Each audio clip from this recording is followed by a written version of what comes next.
Alors, bonjour à tous. Euh, Merci d'être venu m'écouter ce matin pour cette conférence sur le designer et la data. On va parler ce matin de projets de visualisation de données et de data viz sur un angle un peu particulier. Je vais vous expliquer au fur et à mesure pourquoi. Avant ça, je vais me présenter rapidement pour que vous compreniez un petit peu la conférence ensuite. Donc je suis Eddy Garnati, je suis designer de formation, designer d'interaction avant tout. Ensuite, on a évolué sur l'expérience utilisateur, l'interface, on fait du développement et ce genre de choses. Et depuis un peu plus de 8 ans maintenant, on travaille beaucoup sur des projets de visualisation de données, mais d'un point de vue de designer, vraiment. On travaille ça sur l'usage, sur l'interface. C'est de ça qu'on va parler ce matin, sur comment un designer peut s'intégrer dans ces projets de visualisation de données et à quoi il va servir. Pour faire ça, on va parler de plusieurs choses. On va d'abord parler de quel type de projet on peut travailler. On va faire un état des lieux rapide de ce qui se passe aujourd'hui et de pourquoi c'est important d'avoir ça en tête. On va également balayer les acteurs qui sont autour de ça avec peut-être les enjeux de chacun et leurs problématiques. Ensuite, on va revenir sur le designer, donc sur ce qu'il peut apporter, sur sa place dans tout ça et sur comment il peut enrichir l'expérience de tout ça. On va finir par la data et enfin une petite conclusion sur pourquoi c'est important et ce qu'il faut retenir. Un point important, c'est que cette conférence, ça ne va pas être que des choses forcément vraies, c'est plutôt comme un retour d'expérience de 8 ans de ce qu'on a pu voir chez un panel de clients assez large qui vont du grand compte à presque l'entrepreneur et de voir comment on a pu s'intégrer et comment un designer plus tard pourra s'intégrer. Alors, on va commencer par les types de projets. Pourquoi c'est important? Parce que pour les types de projets, il y a beaucoup de choses qui existent aujourd'hui. Le monde de la data viz, c'est un peu tout. Il y a beaucoup de choses qui gravitent autour et le mot est utilisé à plein d'endroits. C'est pour ça que je voudrais juste reparler de ça. On ne va pas parler de graphisme et d'infographie, des choses qui sont sur la mise en forme des données seulement, enfin quand je dis seulement, c'est pas du tout pour dévaloriser, loin de là. On ne va pas parler de ça. Là, c'est plus un travail de graphiste ou autour même du data journalisme ou des choses comme ça. C'est de la mise en forme. On ne va pas parler de ça ce matin. On ne va pas non plus parler de tous ces métiers qui font du data design. On ne va pas parler de dashboard. On ne va pas parler de ces choses-là. Pourquoi? Parce que c'est des métiers qui sont plutôt techniques, qui vont prendre la data comme une finalité, en tout cas faire parler la donnée, et l'idée c'est d'avoir beaucoup de choses, d'avoir plein d'angles d'attaque, plein de points de vue, mais un designer n'a pas forcément la place non plus dans ses projets, ou en tout cas c'est pas là qui sera le plus efficace. Donc de quoi on va parler? C'est ce que vous allez me dire si on ne parle pas de tout ça. On va parler de ce que nous on fait, de la data viz interactive, et surtout avec cette partie qui est comment on remet l'utilisateur à sa place, celui qui va utiliser, à quoi ça sert, et comment on va le remettre dans le process, et comment on va s'en servir, et comment on va enrichir le projet avec cette personne-là qui est là et qui est souvent mise un petit peu de côté, en tout cas sur l'utilisateur final. Alors pourquoi on va parler de tout ça et pourquoi c'est important, lui, de le remettre à sa place? Si on fait un état des lieux rapide de ce qui se passe aujourd'hui, alors encore une fois, on va balayer beaucoup de choses, c'est plus pour que vous compreniez la finalité de ce qu'on parlera ensuite. Aujourd'hui, sur les projets de data qu'on peut travailler, c'est souvent des projets techniques. On arrive dans des écosystèmes qui sont déjà bien en place, qui sont très complets, qui vont de la base de données à l'hébergement, à la structure, à la catégorisation, etc., etc. Et donc là, ce que vous voyez, c'est un schéma qui vient de Google Images quand vous tapez projet data. Et vous voyez que la mise en forme, en tout cas la restitution et la visualisation, ce qui va être vraiment utilisé par les personnes à la fin, c'est loin d'être le cœur des activités aujourd'hui des entreprises, surtout grands comptes et aussi collectivités. On est plutôt sur toutes ces parties amont de structuration et très, très, très techniques. Donc beaucoup d'efforts sont mis dessus, sur la sécurité, sur le cloud. Donc il faut le faire, évidemment, c'est des choses qui sont très importantes. C'est juste pour vous dire que la partie où le designer peut intervenir et toute cette partie mise en forme et mise en valeur arrive tout à la fin d'une chaîne qui peut être déjà assez gourmande et qu'on peut oublier parfois. Ensuite, ce sont des projets qui sont souvent très informatiques. C'est des développeurs qui vont travailler sur ces projets-là, pour la plupart. Donc comme je disais, il y a aussi d'autres métiers, il évidemment des data designers et des data scientists, il y a des gens qui sont autour de la data avec une approche un peu différente. Mais l'essentiel des compétences sont quand même tournées sur l'informatique et sur le développement informatique, que ce soit pour les bases ou pour les outils. Pourquoi c'est important? Parce que du coup, depuis quelques années, ce qu'on a pu voir, c'est que les entreprises se dotent plutôt de budgets autour des licences logicielles ou d'utilisation d'outils SaaS ou de briques techniques qui vont aller chercher, faire des sortes de puzzles, mettre en lien pour construire un écosystème complet. Et il va y avoir beaucoup moins de budget mis sur du temps à passer ou sur de la conception ou sur des études ou sur la réflexion autour du projet. On est plutôt aujourd'hui sur ces écosystèmes de licences et de briques techniques.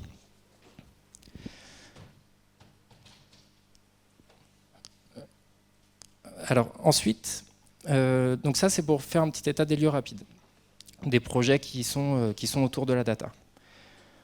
On va maintenant parler des acteurs, parce que ces projets-là ils sont en place. On a des acteurs différents sur les projets. On va avoir 3 acteurs dont j'ai envie de parler ce matin. On va avoir les porteurs du projet, ceux qui ont un projet de visualisation de données, ceux qui veulent mettre en lumière quelque chose, ceux qui veulent faire passer un message ou montrer des choses soit à leurs collaborateurs, soit pour eux, soit dans l'entreprise, soit pour le grand public. Et de ce qu'on a pu voir, c'est des gens qui ont souvent besoin de faire beaucoup de pédagogie, de faire adhérer les collaborateurs à leur projet, ou en tout cas d'emmener du monde dedans, de faire comprendre ce qui se passe. Et dans cet écosystème que je montrais juste avant, très technique et peut-être trop technique pour ces personnes-là, c'est compliqué de faire adhérer une équipe marketing, une équipe RH complètement et de bien faire comprendre les enjeux, de bien faire comprendre où on va, etc. etc. Ce porteur de projet, il n'est pas tout seul. Il est souvent accompagné dans ces entreprises d'un service plus ou moins méchant informatique. Quand je dis plus ou moins méchant, c'est qu'ils sont souvent, en tout cas dans ce qu'on a vu, c'est 2 sujets différents entre le porteur de projet qui fait ses choses et qui a ses envies et le service informatique qui a ses contraintes et puis ses process. Ne pas l'intégrer au début, c'est une sacrée bêtise. Et donc c'est pour ça que c'est un acteur qui est incontournable et qui a souvent beaucoup de solutions au contraire à apporter et que le porteur de projet ne voit pas forcément. Et le porteur de projet n'a pas forcément cette vision informatique et technique, donc n'est pas forcément au fait des contraintes complètement. C'est pour ça qu'il ne faut pas hésiter à les faire intervenir très très tôt dans ces process. Et enfin, les derniers acteurs sont évidemment les utilisateurs. Le porteur de projet, une fois qu'il a fini son projet, c'est rarement pour lui. Donc il y a toutes ces phases de déploiement, d'adhésion, et puis il faut faire comprendre, il faut le mettre dans l'entreprise, il faut le faire utiliser. Et si on ne l'a pas pris en compte ou s'il a été intégré trop tard, on peut arriver sur des surprises ou des choses qui ne lui correspondent pas du tout, ou un projet qui va rester au placard parce qu'il n'est pas fait finalement pour lui et ça ne remonte pas exactement ce qu'il voulait voir. Ceci étant dit, la place du designer dans tout ça, elle est un peu compliquée à trouver parce que depuis quelques années aussi, on a des métiers qui se divisent, qui se subdivisent, qui se spécialisent, et quand on n'est pas au fait de tout ça, ça peut être parfois compliqué de s'y retrouver, de savoir il y a quelques années, on en était à faire comprendre qu'un designer ne fait pas seulement du joli et des jolies icônes. Là, on en est à essayer de bien faire comprendre où on est entre l'expérience, entre l'interface, entre l'interaction, entre tous ces termes-là qui commencent à arriver. Donc faire comprendre à un service achat ou à un commanditaire ou à un porteur de projet ce que va faire exactement un designer et pourquoi il est là, ça peut parfois être un petit peu compliqué. Donc un designer va d'abord devoir trouver sa place, faire de la pédagogie, essayer de comprendre comment ça marche chez le client pour voir ce qu'il peut apporter exactement. Avec pour objectif principal toujours de remettre l'usage au centre. Ça va être de se poser des questions sur pourquoi on fait ce projet, qui va l'utiliser, à quoi ça va servir. Et c'est changer un petit peu cette perspective technique pour la mettre un petit peu de côté, au moins dans les phases amont, pour se poser des questions et ensuite la réintégrer et prendre tout ça comme de la matière. Et un point important à faire comprendre, c'est que le designer, quand il intervient, ce n'est pas un outil, mais c'est des compétences, c'est des méthodes. Donc c'est du temps à passer, ça rentre moins dans ces lignes de budget dont je parlais tout à l'heure de licences logicielles ou d'outils sur étagère, donc parfois ça peut faire peur, on a du mal à se projeter dans ce que peut faire un designer, puisque quand il va commencer à travailler, il n'y a pas de solution et même lui ne sait pas exactement ce qu'il va faire finalement, tant qu'il n'a pas commencé à mettre le nez dedans. Et pour mettre le nez dedans, il faut vendre du temps, et pour vendre du temps, il faut que les gens soient prêts à acheter du temps. Donc la place du designer dans tout ça est un peu compliquée à trouver au début, et ensuite par contre ça devient indispensable. La data dans tout ça, parce qu'il faut en parler quand même. La data, on a beaucoup eu de clients qui ne nous ont pas appelés ou nous ont appelés trop tard parce qu'ils pensaient que pour faire intervenir un designer, il fallait des choses plutôt compliquées, très structurées, déjà très normées, très catégorisées, avec tous ces process dont on parlait tout à l'heure de big data, de stockage, de sécurité en place. Et bien pas forcément. La plupart des projets qu'on a travaillés partaient plutôt d'une simple feuille Excel, que ce soit dans du RH, ou la gestion de compétences, ou dans la gestion documentaire. Ça peut des fois largement suffire et on a presque vu quelquefois des sortes de gênes de montrer ce fichier Excel pour dire on va faire un projet de data. Et maintenant, au contraire, il ne faut pas. Ça peut suffire, c'est une bonne matière, on va commencer à la structurer. Ça restera certainement pas en l'état, ça va évoluer. Mais en tout cas, beaucoup de projets démarrent par un fichier Excel et je dirais même presque la totalité démarre par ça quand les éléments techniques ne sont pas en place. Puisque le point principal, c'est qu'on ne va pas faire des choses qui sont compliquées quand on est designer, mais on va faire des choses qui sont pertinentes. Donc on va essayer de, sur un petit point, tirer toute la valeur, faire toutes les liaisons possibles, de tirer toute l'intelligence qu'on peut de tout ça pour remplir un objectif. Donc même s'il n'y a pas beaucoup de choses en entrée, la data, ce qu'il faut comprendre, c'est que pour nous, ce n'est pas une finalité, c'est une matière. C'est ce qu'on va emmener avec nous et c'est ce qu'on va utiliser pour atteindre l'objectif du client et pour que l'outil soit utilisé. Donc ce n'est pas forcément la data qui va être le plus importante pour un designer dans un projet de data vis, loin de là. On peut faire des projets avec des datas très légères et par contre très poussées en interaction, en usage, en expérience, en collaboration, avec des fonctionnalités qui vont un peu plus loin que ce qui a l'habitude d'utiliser la personne en face. Donc ça, c'est important à comprendre, c'est que ce n'est pas une finalité. Dans ce monde de la data, c'est souvent la data qui est maître et qui dirige tout. Pour un designer, ça redevient de la matière. C'est pas plus valeureux qu'un article de blog si on fait un site web. La data, c'est ce qu'on va utiliser pour faire l'interface ou pour faire l'outil qui sera en place. Autre chose à prendre en compte, c'est que les projets vivent. C'est-à-dire qu'on est rarement sur des projets qui sont faits en 2 semaines, 3 semaines. On est plutôt sur du 3 mois, 4 mois pour les plus courts, voire quelques années quand ça s'enrichit, quand les personnes veulent rajouter des fonctionnalités, continuer à travailler dessus, continuer à mettre à jour. C'est très important à prendre en compte dès le début. Comment ça se met à jour, comment ça s'enrichit, qui va s'en occuper, qui s'en occupe, c'est quoi les process d'upload, c'est quoi les process de récupération, de sauvegarde, etc., pour être sûr que dans 6 mois, on ne se retourne pas en disant « oui, mais là, ma structure de données a un peu bougé, c'est pas pris en compte. Oui, mais là, on change de base, c'est pas bon. Oui, mais là, mon fichier Excel qui a servi au début, mais j'aimerais bien le changer, et puis c'est plus bon parce que j'ai fait tellement de modifications qu'il faudrait que je le remette à jour. » Toutes ces questions-là, il faut se les poser au début. De comment ça va vivre, qui va le faire chez vous, qui va le faire chez nous, en tant que designer, et comment ça va se passer. Si vous oubliez ça, ça va être compliqué d'avoir un outil qui soit pérenne et qui évolue bien. Alors, on va maintenant parler du pourquoi, qui est important. Donc, comme je le disais, le plus important, c'est de se poser des questions. Quand vous attaquez un projet de visualisation de données, vu ce qui se passe aujourd'hui, c'est très facile soit de tomber dans la technique, soit de faire des recherches sur Internet et de tomber sur des briques et d'essayer de faire du puzzle, de mettre des choses. Et vous allez voir apparaître des premières choses, ça va être grisant, ça va être intéressant. Et par contre, il ne faut pas tomber dans ce jeu d'aller de plus en plus loin sur ça et de ne pas prendre le recul nécessaire pour se poser les questions de à quoi ça va servir, qui va l'utiliser chez moi ou ailleurs, et comment je le mets en place. Donc ça va être la partie la plus importante, puisque un designer sur un projet de visualisation de données, il va travailler sur des projets qui sont opérationnels. Le but, c'est ça, c'est vraiment d'avoir un objectif métier derrière. Donc si vous faites un projet de data vis qui doit utiliser des données RH, il ne faut pas s'arrêter là. Il faut que vous alliez voir les RH et que vous leur demandiez à quoi ça va servir, ce qu'elles utilisent aujourd'hui, d'où vient la donnée, comment elles l'alimentent, comment elles veulent l'utiliser, comment elles veulent l'exporter, comment elles veulent peut-être l'exploiter derrière, peut-être qu'elles ont besoin d'un outil intermédiaire qui va permettre de passer sur d'autres choses derrière. Ces questions-là, il faut vite se les poser dans votre métier et dans ce que vous voulez proposer. Opérationnellement, qu'est-ce que ça apporte à l'utilisateur ? Toujours dans cet objectif de remplir les objectifs.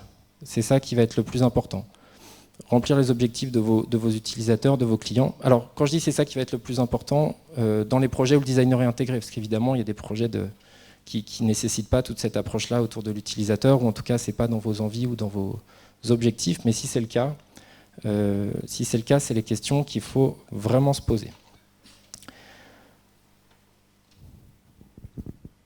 Bonjour. Avec toujours cette idée, simplifier, rendre accessible et utile. Alors simplifier, pourquoi ? Parce que ça fait partie aussi du constat qu'on voyait tout à l'heure sur l'état des lieux et sur ce qui se passe aujourd'hui. Ça devient vite compliqué. On a beaucoup de données, on a beaucoup d'outils, on a beaucoup de briques, beaucoup de process, beaucoup de mécanique. On dit qu'un bon design est terminé quand on a fini de tout retirer, quand il n'y a plus rien à enlever. Là, c'est plutôt dans ce sens-là qu'il faut le prendre. C'est quoi l'ossature même de votre projet, c'est quoi l'ossature de votre besoin. Aller à côté, tant que l'ossature n'est pas faite, ça ne sert à rien. Donc il faut simplifier le plus possible, aller à l'essentiel et ensuite l'enrichir. Éviter de venir avec une boîte à outils extrêmement complète qui noie un peu le besoin principal et qui fait que ce pourquoi l'outil est fait devient compliqué. Le rendre accessible, ça aussi c'est une problématique importante. On a trop vu de projets où les contraintes même en interne n'étaient pas forcément prises en compte, que ce soit navigateur, technique, d'accès. Il suffit qu'il y ait un mauvais navigateur d'installer pour 50% des collaborateurs, là où le porteur de projet ne l'a pas vu. Et ça y est, il y a la moitié de la société qui ne peut pas l'utiliser, et c'est des projets qui vont tomber aux oubliettes aussi. Il faut le rendre accessible aussi dans la pédagogie. C'est-à-dire qu'il faut, je le disais tout à l'heure, amener les gens avec vous. Faire un outil et le mettre seulement à disposition, c'est rarement suffisant. Il faut en parler, il faut l'expliquer, il faut des choses qui vont à côté pour apprendre à s'en servir, il faut continuer à le faire vivre dans ce sens-là. Et utile, alors vous allez dire que je répète beaucoup, ça va beaucoup avec remplir les objectifs, avec l'opérationnel, mais c'est vraiment le message que je voulais faire passer ce matin, que l'utilisateur, tant que lui n'a pas ce qu'il veut, le projet n'est pas fini. C'est ça qu'il faut retenir. Le projet doit lui servir à quelque chose, et si vous faites des projets autour de la visualisation de données, c'est pour remplir des objectifs et c'est pour avoir un retour derrière, que ce soit un retour de gain de temps, un retour d'argent, un retour de simplicité d'utilisation, un retour d'adhésion, peu importe, mais en tout cas, vous avez ces objectifs, donc il faut qu'ils soient remplis. Voilà le message principal de ce matin. Et donc on arrive au bout de... Je suis désolé pour les personnes qui sont arrivées un petit peu tard, c'est une conférence qui est un peu courte pour pouvoir enchaîner derrière. Si on va avoir le temps de quelques questions. Voilà pour moi. Oui. Oui, un bon paquet. Alors non, pas ici, c'était pas l'objet de ce matin, on pourra peut-être en discuter, mais oui, il y a beaucoup d'exemples. Comme je vous dis, en fait, cette conférence, c'était un peu l'état des lieux très macro de 8 ans de projet autour de la visualisation en tant que designer, pour le coup.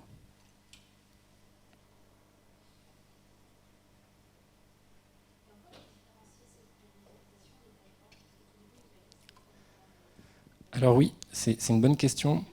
En fait, le dashboard, pour moi, c'est un outil technique qui est très graphique, par contre, qui va montrer beaucoup de choses, mais qui n'a pas de visée opérationnelle. C'est-à-dire qu'il n'est pas fait pour un besoin particulier. Il est fait pour avoir des angles multiples sur les données. On peut lui mettre les indicateurs qu'on veut, souvent, ou en tout cas, il est configuré et il peut se connecter sur beaucoup de bases différentes.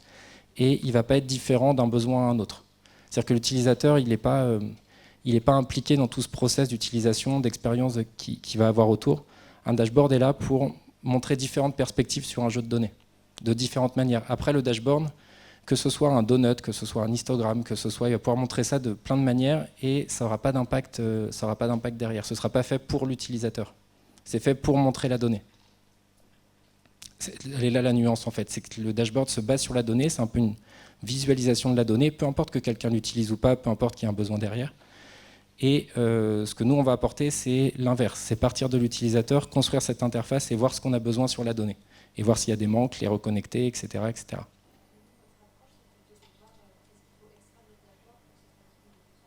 Alors, ça peut être ça, mais c'est surtout, on travaille souvent sur mesure complètement de zéro, on fait des interfaces... Parce que même les dashboards, par exemple, ne prennent pas forcément en compte. C'est tellement facile aujourd'hui de faire une représentation de données. Par exemple, je prends un donut tout bête que vous savez tous faire sur Excel, j'imagine. Ça va prendre 10 secondes à faire sur la carte. Par contre, déjà d'avoir le gap de se dire oui, mais quand je fais un donut, ce que je montre, c'est des proportions, et ça ne marche pas pour des hiérarchies, ça ne marche pas pour des comparaisons, ça ne marche pas pour... Déjà, cette étape-là, sur un dashboard, on ne va pas l'avoir, par exemple. C'est-à-dire que si on veut montrer une hiérarchie entre des personnes, si le dashboard est fait avec des donuts et des histogrammes et des chiffres, ça ne va pas fonctionner. Il ne va pas pouvoir le faire, juste. Alors que si on part du besoin et que c'est ça qu'on a besoin de voir, peut-être qu'il n'y aura que ça sur l'interface. Mais ce sera fait pour ça, du coup. Je ne sais pas si je suis très clair dans... Si. Ça répond à votre question? Oui. Je voulais savoir quel type d'outil vous utilisez en fait pour faire de la pédagogie et rendre accessible votre travail en tant que designer. Alors nous, du coup, comme je le disais, on fait tout sur mesure. Donc on travaille beaucoup avec soit des outils open source, soit on utilise toute la bibliothèque JavaScript. Donc c'est souvent intégré à l'outil. En fait, on essaye de faire des choses autoporteurs avec des parties d'aide par moment, des choses qui amènent l'usage, peut-être avec des... On a pu faire des vidéos, des parties même sur l'interface qui, quand c'est les premières utilisations, aident juste à prendre en main ou à comprendre les fonctionnalités principales. C'est plutôt par l'outil, et par contre, je le mettais tout à l'heure pour le porteur de projet, parce que lui, il a souvent un travail à faire interne de pédagogie, pour amener les gens dedans, pour faire de l'adhésion, pour en parler. Juste savoir que ça existe, des fois, c'est des travaux qui sont pas faits. Oui. Est-ce que le métier de designer est cantonné sur la data visualisation, ou est-ce que dans des projets data, ça la gouvernance de données, ou les enjeux, on les trouve dans les adjectifs que vous avez listés,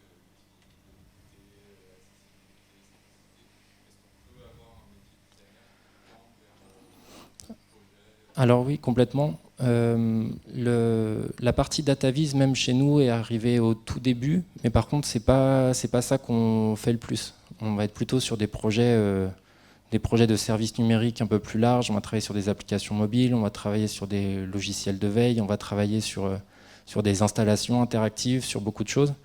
La DataVis, c'est devenu un gros morceau au fur et à mesure des années. Mais par contre, c'est loin d'être le cœur de métier du designer. Le designer est vraiment sur l'usage et sur toutes ces parties-là. Et ce matin, on parle d'un designer numérique, c'est-à-dire qu'on va avoir des designers qui vont être d'espace industriel, etc., etc. Et en plus, au sein de tout ça, comme je le disais tout à l'heure, le métier se segmente. Donc il y a des designers qui vont être spécialisés dans le service, par exemple. Donc comment se passe un service, pas forcément numérique, mais juste un parcours, comment ça se met en place avec des tests utilisateurs, avec des retours, avec des ateliers, etc., etc. On va avoir des designers qui sont spécialisés exclusivement dans l'interface, d'autres qui vont être spécialisés dans le son, par exemple. Donc non, le designer n'est pas spécialiste de la DataVis. Par contre, ce matin, je voulais vous montrer qu'un designer peut intervenir dessus et quelle est son approche, en fait. Pour bien le comprendre, si jamais vous voulez faire intervenir un designer, voilà ce qu'on fait, ou en tout cas, c'est quoi notre métier. Parce que, je le disais en rigolant tout à l'heure, mais il y en a encore qui pensent qu'un designer, oui, c'est des jolies icônes, des jolis pictos, en tout cas dans le monde du numérique. Et c'est dommage parce que ça enlève toute cette partie plus-value qu'il peut y avoir sur l'utilisateur et sur juste ce changement de perspective qui peut faire du bien des fois en interne, de prendre un peu de recul sur son projet, de se poser des questions, et des fois ça simplifie même les process et les accès. Mais par contre, non, c'est pas cantonné à la DataVis, loin de là. L'avantage du dashboard, c'est que ça permet de toucher des clients assez différents. Est-ce qu'il y a des techniques qui permettent de rentrer dans une certaine visualisation qui sont assez générales pour tout le monde, ou alors c'est toujours particulier à certains types de clients? Alors, des règles un peu passe-partout en disant qu'il vaut mieux avoir cette visualisation pour toucher un maximum de gens? Alors, c'est plutôt l'approche qu'il faut avoir, c'est qu'il faut plutôt utiliser cette visualisation pour montrer ce type de données ou ce type de choses. Parce que les gens, on est tous allés à l'école, on a tous appris à lire, à écrire, mais personne n'a appris à l'école à lire un diagramme ou un histogramme ou un graphe en réseau ou ce genre de choses. Donc en fait, il n'y a pas de bonne manière de montrer, il y a un mélange entre choisir la visualisation, comme je le disais tout à l'heure, pour montrer ce qu'elle va montrer, donc une arborescence, une hiérarchie, une comparaison, une distribution, ce genre de choses, et un mélange de bon sens, c'est-à-dire bien choisir les couleurs, parce que évidemment dans l'inconscient collectif, les rouges, les verts, les tailles, etc., ça veut dire quelque chose, donc pas passer à côté. Mais par contre, je ne suis pas sûr qu'il y ait un mode de représentation qui va convenir à tout le monde, c'est plutôt un mode de représentation peut devenir un peu générique par rapport à ce qu'il doit montrer en gros.